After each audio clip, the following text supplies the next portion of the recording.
Philippines Network, Radyo Ronda, DZBS Radio, member kapisanan ng mga broadcaster ng Pilipinas. Illness such as arthritis, migraines, or even allergies, it is only natural that we reach out to a pharmacy or a doctor right away.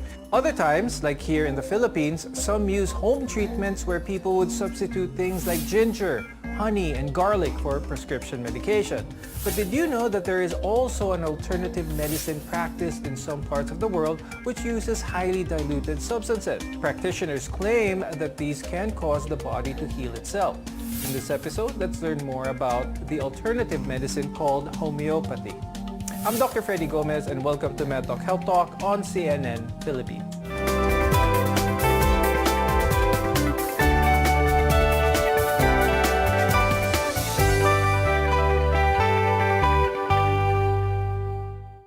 Our guests are here today to give insights on homeopathy. With us is Dr. Homer Lim. He is an integrative oncologist and president of the Philippine Society of Orthomolecular Medicine and International Anti-Aging and Integrative Medicine Society.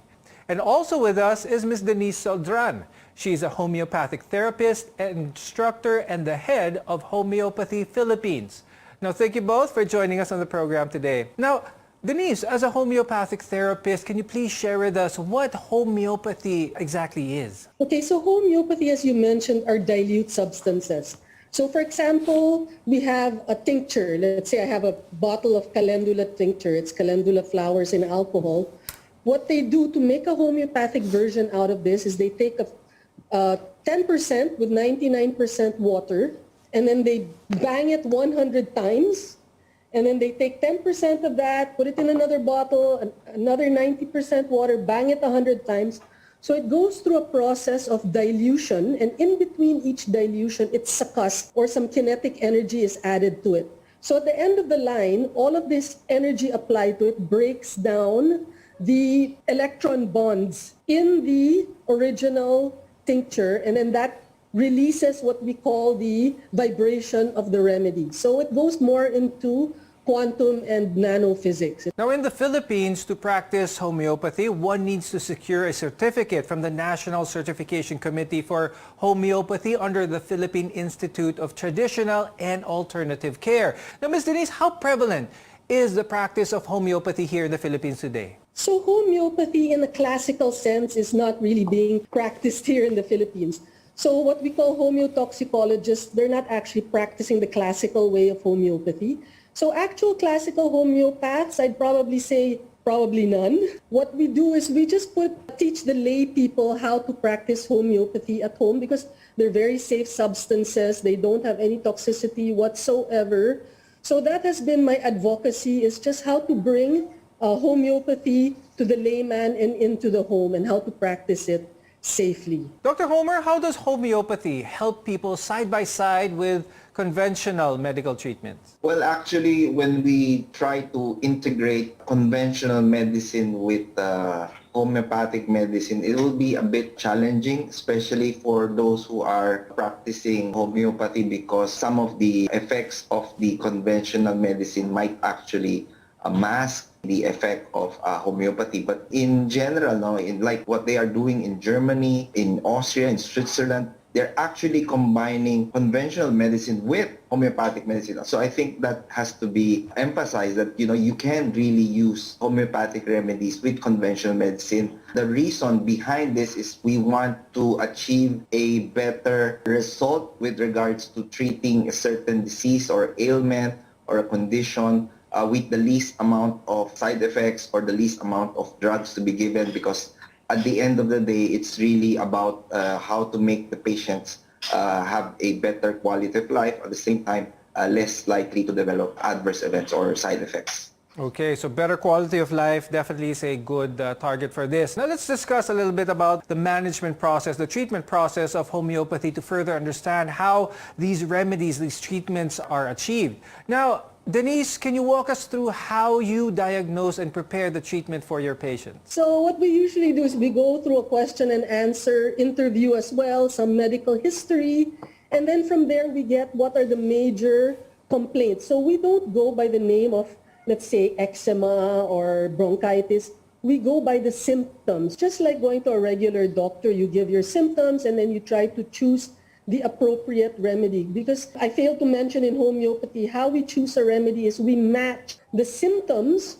of the what we call the poisoning symptoms of a remedy with the symptoms in a sick person. And when I say poisoning symptoms, I'm just saying, for example, onion. When you cut an onion, you start to tear and then you start to sneeze. Those are the poison symptoms of onion. So we match it to somebody with a common cold or rhinitis with a similar manifestation. So that's how we match the symptoms.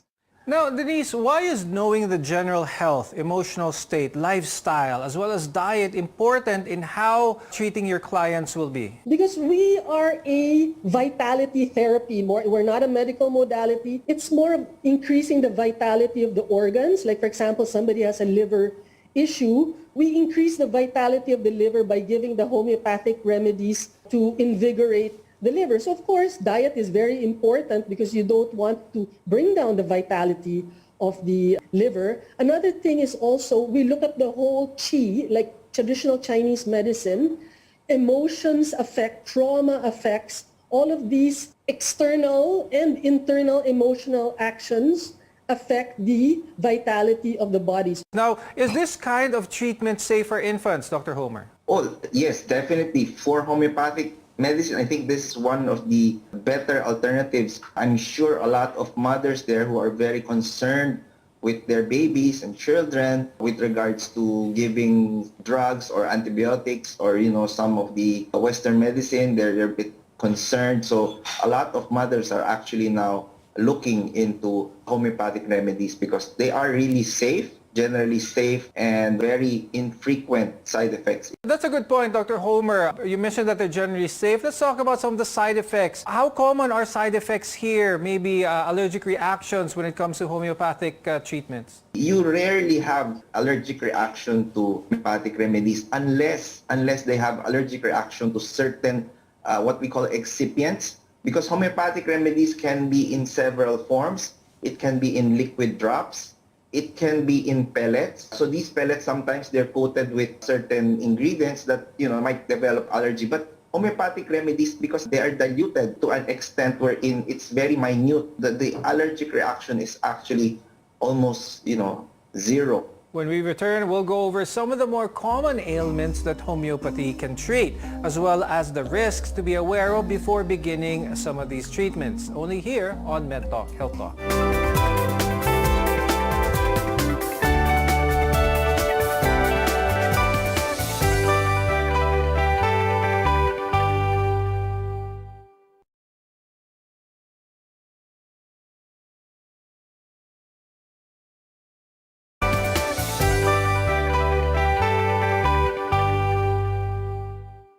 I'm Dr. Freddy Gomez and welcome back to Medtalk Health Talk, where caring is our calling. Now, before the break, we learned what homeopathy basically is and how these remedies are created specifically to enhance the vitality of a person. Now, for some Filipinos, depending on which region you are from, they have some beliefs that certain herbs and plants can be used to help treat ailments like a sore throat or the common cold. Now, Denise, of the common ailments that Filipinos undergo, they suffer, which ailments do you see most which have a great effect with homeopathic remedies? Actually, the homeopathy has its greatest effect in emergencies and accidents. So we have remedies, let's say, for arnica, for blunt head trauma, or they fall. We have calendula for wounds. We have lachesis for snake bites. We have apis for insect bites. So it's in an emergency situation where you see it really acting fast, and it will really buy you time before you reach the hospital, or if you have no access whatsoever, at least you're already giving something. So for me, that's the first class that I teach, is always emergency prescribing, because you could really save a life. Like, for example, even in collapse, difficulty breathing, we have carbo-veg. So in any emergency situation, there's always something that can revive you. And this really helps if you're getting yourself to a hospital. For that short period of time, it can be a lifesaver. Now, which illnesses, Denise, are challenging to treat using homeopathic remedies? For me, because we consider this alternative care, I get a lot of the end game. They've tried everything. They've tried steroids, they've tried antibiotics, they have Steven Johnson's, or they have eczema that already has too much steroids. So those are the most challenging because then we have to detox all of that. We have to detox the layers of medication that have sort of cloud the picture, and maybe that can take 6 months to a year and even more. So just like in the regular medical field, it's those with very serious chronic ailments that have a lot of suppressions. Now, Dr. Homer, what factors should people consider before they think of undergoing a homeopathic treatment plan? Well, if the most important thing to consider here is really the getting a experienced homeopathic practitioner, because there are literally thousands of homeopathic remedies out there, and choosing the best homeopathic remedy really requires a lot of experience and knowledge with regards to these homeopathic treatments. If someone has an adverse reaction to some of the treatments, although you mentioned that it would be rare, are they prepared to treat these reactions?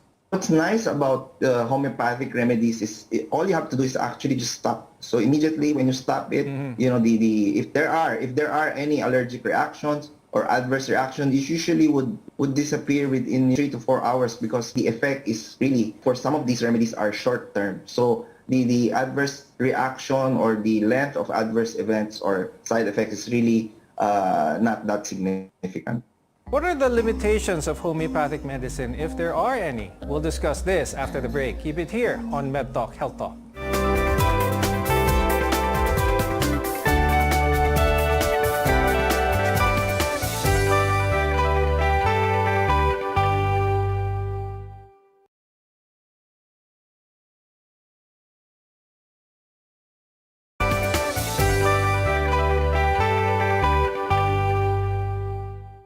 Welcome back to Medtalk Health Talk. Now that we've discussed some of the ailments that are addressed by homeopathic medicine, the risk factors that you have to consider before going down this path, let's now find out the limitations, if there are any, of practicing homeopathic medicine.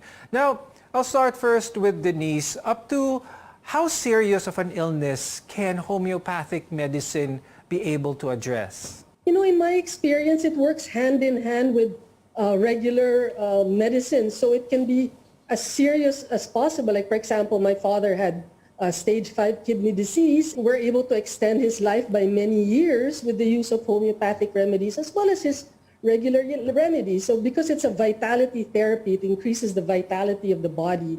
It really doesn't have that much limitations as long as you know what remedies to use. And of course, how to use it hand in hand with whatever therapies you're undergoing as well. Now, Dr. Homer, what are some of the considerations, someone who's never tried homeopathic medicine, what are some of the considerations before undergoing alternative medicine choices, especially those with chronic diseases? Well, I think the most important thing to consider really is, are there any side effects or, adverse effects if you do use homeopathic remedies? So these side effects are very rare and seldom. So if you really want to try homeopathic remedies, would suggest you seek a consult with a experienced and knowledgeable homeopathic practitioner. So I think there's really not much of a problem, unless of course you take several homeopathic remedies altogether. So you should not try to self-medicate. Okay, that's a very good point. That's why I'd like to ask Denise how risky it is for someone to practice homeopathic medicine on their own without consultation with someone who is very familiar with the ingredients that you may use. Actually, as a first aid and acute, it's quite safe. That's why they sell it in Whole Foods, in the grocery. Because it's a couple of sugar pills that you can take if you have a cold. The worst thing that can happen is it's not going to work, but there's not going to be any adverse effect. So if you feel like you're taking something for your cold and your cold is getting worse, then it's probably because you just chose the wrong homeopathic remedies. I would be more careful, of course, when we're going into chronic illnesses or people that are very delicate, old age, or very asthmatic young children. That's where they really have to be careful. But for run-of-the-mill emergencies and acute situations, it always helps. Denise, what would you advise someone who has never tried homeopathic medicine yet? How should they go about it? Someone who's a beginner amongst this form of treatment? Well, I would get probably a few first aid remedies such as arnica for bumps and bruises, calendula. So maybe about 8 to 12 first aid, and then to start trying it from there. And then, once you see how fast it makes your wound heal or how clear your bruise becomes after a day or so, then you'll become more inspired to try other remedies for other more involved ailments. Now, Dr. Homer, what is the homeopathic landscape currently now here in the Philippines? So actually, you might be surprised, homeopathic remedies, especially here in Manila, it's there's a following. Similarly in Visayas and Mindanao, there's a group of doctors. It's called the Philippine Society for Integrative Medicine and Homeopathy, or homotoxicology. So they use a bit of homeopathic remedies from Germany. We also have, aside from Ma'am Seldran, we have Jake Tan, Dr. Jake Tan, who's a homeopath also. He's quite famous. So it's been around for, I would say, at least 20, 30 years now. Now, Dr. Homer, that's one important thing, especially for someone na baguhan pa lang with homeopathic medicine and they want to seek the correct information with someone who is qualified. What can someone who is new to this watch out for to decrease the risk of getting wrong information? Well, we have, again, the Philippine Society for the Integrative Medicine and Homotoxicology. It is now a certified provider for training on homeopathy and homotoxicology. You just have to look for those doctors who are part of this organization who have been certified by PPAC. If you have those certifications, I think you're more likely to be safe and you'll get the proper or right homeopathic remedy for your condition. Unfortunately, that's all the time we have. But before we go, I'd like to hear from Denise. If you have any words for our audience, any tips, any advice? Well, for my only advice is don't be afraid to try it because it can only really increase your vitality. So it's very safe not to worry about it. Then, of course, Dr. Homer, any parting advice for our audience? For everyone who's listening, if you're taking a bit number of conventional drugs and you feel that it's not helping, you might want to look into homeopathic remedies because they do have a certain efficacy and safety, I think, which is very, very important, safety and efficacy. Thank you so much, Dr. Homer Lim and Ms. Denise Seldran, for being with us today, sharing some information and your insights on homeopathy. I'm Dr. Freddy Gomez, and thank you for watching Medtalk Health Talk. We'll see you again next time.